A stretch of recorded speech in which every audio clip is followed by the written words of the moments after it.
1 cent, 2 cents, old cent, new cent. All About Money by Bonnie Worth. Illustrated by Aristides Ruiz and Joe Matthew. I'm the cat in the hat. And you know something funny? We're about to have fun learning all about money. Where does it come from? Can you answer that, please? I will give you a hint. It does not grow on trees. Just 1 penny each it will cost you to see the Museum of Money. Step up and pay me. People bartered to buy things in ancient times. They did not have pennies, or nickels, or dimes. This meant that a beekeeper might want to swap his store of honey for a farmer's wheat crop. If the farmer liked honey, a deal could be struck. If the farmer liked jam, it was the keeper's bad luck. People would fight over deals that they made. Was this a good swap? Did I make a fair trade? Perhaps that is why money was invented. It was easier to use and decay was prevented. It was easy to carry and count, and what's more, it was easy to save and was easy to store. What's an old form of money? I'm so glad you asked me. I'll give you a hint. It came from the sea. Seashells were used to barter and trade. A handful of shells and you had it made. Feathers and eggs and leather and jade are some other things from which money was made. But eggs could get scrambled and leather got dirty. Money needed to last and be solid and sturdy. So people mined ore, copper, silver, and gold. They melted it down, poured it into a mold. In the shape of a bar these ingots were made.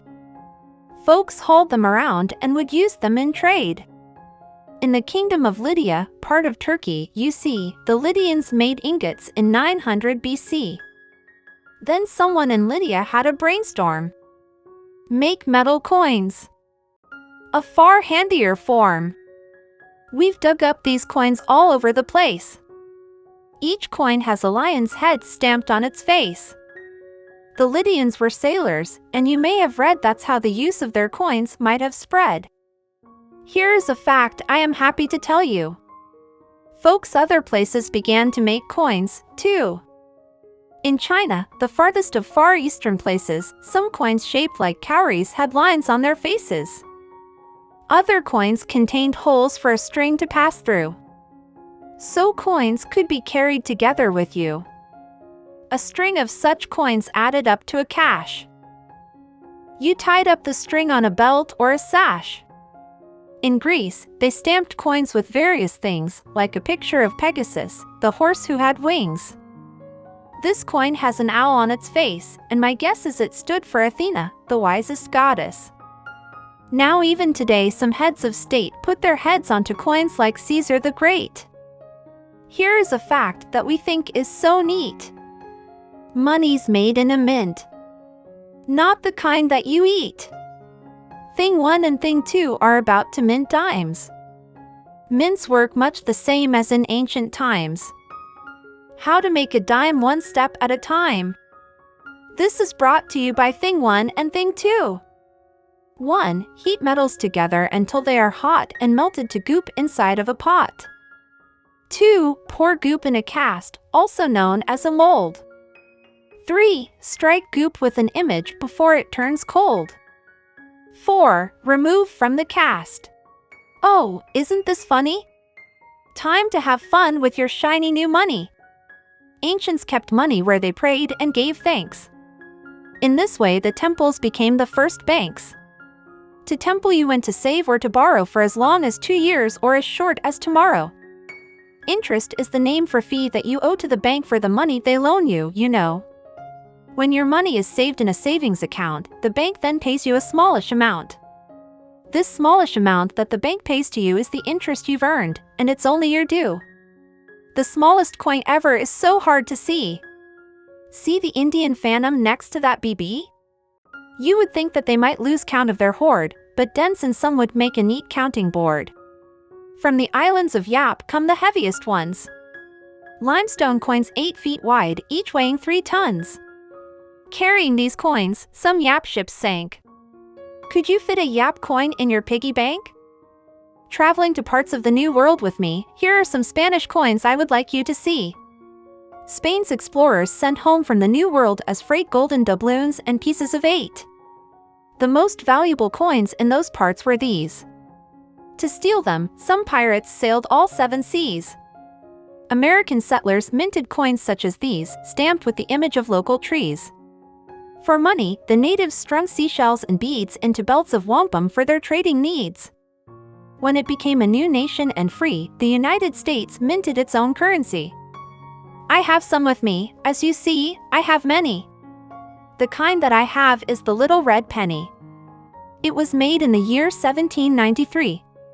Here's one that's a half-cent you might like to see. Here is another one. It's also red. It's the penny we know as the Indian head. In 1909, that's the year I am thinking, we began to mint pennies with the face of Abe Lincoln. During World War II, a brave time, I do feel, pennies were made out of zinc-coated steel. We needed the copper for wartime, but then after the war we used copper again. Some pennies I've shown you from so long ago are worth nearly $1,000 or so. Here is a great word you can add to your list. A collector of coins is a numismatist. Pennies to dollars, we mint the whole range. But mostly we use all these coins to make change. It's paper that's king, but paper gets rotten, so we make paper money from linen and cotton. When you study your money, and these days, who bothers, you will find on it faces of our nation's fathers. What's the dollar sign mean? Could it be? Take a guess. Does it come from AU printed under an S? My numismatist friend has told me of late it might come from the Spanish pieces of 8. Benjamin Franklin, George Washington, Andrew Jackson, Ulysses S. Grant, Thomas Jefferson, Abraham Lincoln, Alexander Wilton. On the 10,000 bill you will find the face of Abe Lincoln's treasurer, Salmon Portland Chase. Will you find one around? No, you probably won't. They no longer print bills of this size. No, they don't. If they print them again, do you think maybe that they might use the face of the Cat in the Hat?